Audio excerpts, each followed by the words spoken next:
မင်္ဂလာပါခေါ်ဘောကအထူးဆုံးနိုင်ငံ၈နိုင်ငံဒီနိုင်ငံတွေကတရားဝင်မဟုတ်ပေမဲ့တကယ်သွားလည်လို့ရတဲ့နေရာတွေပါဒီနေရာတွေမှာကိုပိုင်နယ်နိမိတ်ကိုပိုင်အစိုးရတွေရှိပေမဲ့တခြားနိုင်ငံတွေရဲ့အတိမတ်ပြုမှုကိုတော့မရထားကြပါဘူးစိတ်ဝင်စားစရာကောင်းတဲ့ဒီနေရာတွေကဘာတွေဖြစ်မလဲကြည့်လိုက်ကြရအောင်ချစ်သူလူတွေဘာတွေမတော်တဆရခဲ့ရင်လည်းအတူတူသွားလည်လို့ရတာပေါ့ဗျာနံပါတ်၈ Transnistria မော်ဒိုဗာနဲ့ယူကရိန်းနိုင်ငံကြားမှာညှက်နေတဲ့ဒီနေရာလေးဟာဆိုဗီယက်ခေတ်ထဲမှာပဲတောင်တင်နေပြီးတော့ကိုဘတာကိုနိုင်ငံအဖြစ်ကြီးညာထားတဲ့နေရာတစ်ခုပါသူ့မှာကိုပိုင်အစိုးရငွေကြေးနဲ့နေဆက်ထင်းထူရေးတွေရှိပေမဲ့ကုလသမဂ္ဂအဖွဲ့ဝင်နိုင်ငံတွေကတော့တရားဝင်အသိအမှတ်မပြုထားပါဘူးမြို့တော်တီရက်ပူမှာရှောက်သွားလိုက်လို့ရှိရင်ဆိုဗီယက်ခေတ်ကိုပြန်ရောက်သွားသလိုခံစားမှာဖြစ်ပြီးတော့လီနီယံရုပ်ထုတွေဆေးပြအခမ်းအနားတွေကိုလည်းတွေ့မြင်ရမှာပါလာလေသူတွေဟာဒေသဖြစ်ကောညက်ဘရန်ဒီကိုမြည်ဆန်းနိုင်တယ်လို့ဆိုဗီယက်ခေတ်တင်ကားအထိမ့်မဲ့နေရာကိုလည်းတွာလာလဲပတ်နိုင်ပါတယ်ဒါမှမဟုတ်ကိုယ့်ရဲ့လွတ်လပ်ရေးအတွက်ဂုဏ်ယူနေကြတဲ့ဒေသခံတွေနဲ့စကားဆက်မိပြောဆိုနိုင်ပါတယ်လူကြီးမင်းတို့လည်းနာကျင်စရာအတိတ်မှာပဲပိတ်မိမနေဖို့အကြံပေးခြင်းပါတယ်နံပါတ်9ကတော့ဆိုမာလီယန်နိုင်ငံကတွာလာဖို့အနေများနေတုန်းဖြစ်ပေမဲ့ဆိုမာလီယန်လို့ခေါ်တဲ့ဒီအထူးဒေသကတော့1991ခုနှစ်ကတည်းကငြိမ်းချမ်းပြီးလွတ်လပ်တဲ့အဖွဲ့အစည်းတစ်ခုအနေနဲ့လက်ပတ်နေတာပါကိုပိုင်အစိုးရစစ်တပ်နဲ့ငွေကြေးတွေရှိနေပါတယ်မြို့တော်ဟာဂေးဆာဟာတောက်ဝင်လှုပ်ရှားနေပြီးအာဖရိကရဲ့ရှေးကြဆုံးဂူနယံပကြီးတွေတဲကတစ်ခုဖြစ်တဲ့လာစကီကတော့တမိုင်းကိုစိတ်ဝင်စားသူတွေကိုဆွဲဆောင်နေပါတယ်လာရောက်လက်ပဲသူတွေကတော့ဆိုမာလီယန်ဟာအံ့ဩစရာကောင်းလောက်အောင်လုံခြုံပြီးအဝတ်ကြေပွန်ကြတယ်လို့ဆိုကြပါတယ်လုံခြုံတဲ့နေရာမှာတော့ကျွန်တော်တို့ရွှေပြည်ကြီးကိုမိမယ်မထင်ပါဘူးနံပါတ်6ကတော့အာဖဂန်စီယာဟာဆိုဗီယက်ယူနီယံပြိုကွဲပြီးနောက်ဂျော်ဂျီယာနိုင်ငံကနေခွဲထွက်ပြီးအဓိကအဖြစ်ရုရှားရဲ့ထောက်ပံ့မှုကိုရထားပါတယ်ပင်လယ်နယ်ကမ်းခြေတစ်လျှောက်မှာတည်ရှိပြီးစိမ့်ဆိုတဲ့ရှုခင်းတွေတန်ရှင်းလှပတဲ့ကမ်းခြေတွေနဲ့အချိန်ကိုရဲတတ်နေသလိုဖြစ်နေတဲ့ဆိုဗီယက်ခေတ်အပန်းဖြေစခန်းတွေကိုတွေ့ရမှာဖြစ်ပါတယ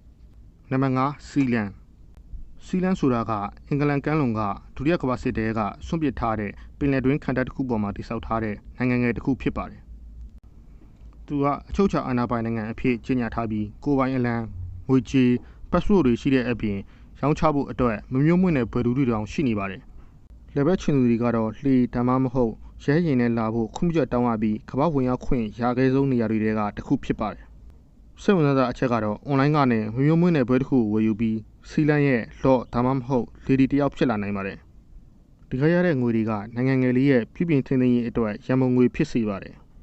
်ကျွန်တော်တို့နိုင်ငံမှာဆိုရင်တော့တခင်ဖြစ်ချင်ရင်ဒို့မှာအစည်းအရုံးကိုဝင်လိုက်ရုံပဲဖြစ်ပါတယ်နံပါတ်4ကတော့လာဒိုနီးယားဟာဆွေဒင်နိုင်ငံတောင်ပိုင်းကဝင်းလံခေါင်ပြတဲ့တဘာဝကျူဝိုင်းထဲမှာကိုဘတာကိုကြီးညာထားတဲ့နိုင်ငံငယ်လေးတစ်ခုဖြစ်ပြီး1996ခုနှစ်မှာနုပညာရှင်လာဗစ်ကတည်ထောင်ခဲ့တာပါတည်ထောင်သူရဲ့ပင်လယ်မျောဒေသတွေနဲ့ထုတ်လုပ်ထားတဲ့ရုပ်ထုတွေကိုအာနာပါနေကဖယ်ရှားဖို့ကြိုးစားရာကနေဆန္ဒပြတဲ့အနေနဲ့စတင်ခဲ့တာဖြစ်ပြီးအဲဒီရုပ်ထုတွေကဒီနေ့အထိရှိနေတော့မှာပဲ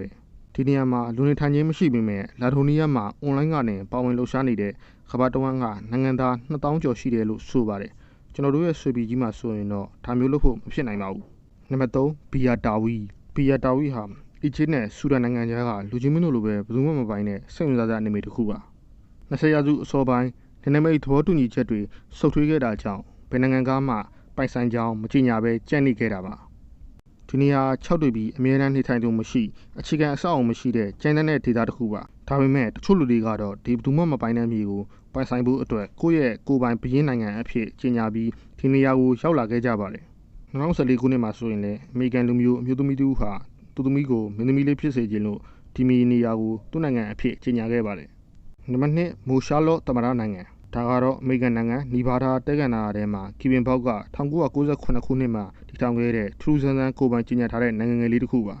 ဧကတေကကျော်တာကျင်းဝင်ပြီးကိုပိုင်အကောက်ခွန်ရုံးငွေကြေးနိုင်ငံတော်တချင်းတွေရှိတဲ့အပြင်စစ်တော်နီနဲ့ငခုလိုအရာတွေကိုတားမြစ်ထားတဲ့ဥပဒေလည်းရှိနေပါတယ်လူကြီးမင်းတို့လည်းအားကြတယ်ဆိုရင်တော့ကိုချန်နယ်မှာပဲမင်းမှုလိုက်ပါလာတဲ့သူတွေကတော့သမရဘော့ကိုတိုင်ဥဆောင်တဲ့လမ်းညွန်ခရီးစဉ်တွေကိုလိုက်ပါနိုင်ပြီးတင့်ရဲ့ပတ်စပို့မှာတစ်စိမ့်တုံးထုတ်ပေးပါလိမ့်မယ်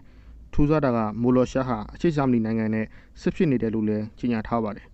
တကယ်တော့အရှိဂျာမနီဆိုတာအခုချိန်မှာမရှိတော့ပါဘူးနံပါတ်1ဥဇူဘီသမ္မတနိုင်ငံဒီကိုဘတာကိုကြေညာထားတဲ့သမ္မတနိုင်ငံငယ်လေးကတော့လီတူယေးနီးယားနိုင်ငံဘီနီးယပ်မြို့ရဲ့အနုပညာဆန်တဲ့ရဲကွက်လေးတစ်ခုမှာတည်ရှိပါတယ်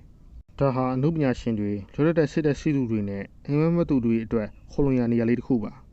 ါတီကောင်တဲ့မွေကိုတောင်ကွဲပြားအောင်မဆွဲနိုင်တဲ့လူကြီးမင်းတို့လိုလူတွေကိုတော့ရိုက်ထုတ်ပြမှာဖြစ်ပါတယ်သူ့မှာကိုပိုင်အလံသမ္မတနဲ့ထူဆန်းပြီးပျော်စရာကောင်းတဲ့ဖွဲ့ကြီးပုံအစီအကံဥပဒေလည်းရှိပါတယ် ဥပဒေထဲမှာလူတိုင်းမှာမှားလို့ခွင့်ရှိတယ်လူတိုင်းမှာပျော်ရွှင်ခွင့်ရှိတယ်ဆိုတာတွေလိုချစ်စရာကောင်းတဲ့အချက်တွေလည်းပါဝင်ပါတယ်။ဥစုပီဟာအနုပညာလက်ရာတက်ဆိုင်မှုတွေထူးခြားတဲ့ကော်ဖီဆိုင်တွေပြကန်းတွေနဲ့ပြည့်နေပြီးသူ့ရဲ့တက်ကြတဲ့ဖန်တီးနိုင်စွမ်းနဲ့ပျော်ရွှင်စရာကောင်းတဲ့ဆွဲဆောင်မှုတွေကြောင့်လာရက်လက်ပဲသူတွေကိုဆွဲဆောင်နေပါတယ်။အဆုံးထိကြည့်ရှုပေးလို့ကျေးဇူးတင်ပါတယ်။ကျွန်တော်တို့ channel လေးကိုလည်း subscribe လုပ်ပြီး notification ခေါင်းလောင်းလေးလည်းဖွင့်ပေးသွားခဲ့ကြပါဦး။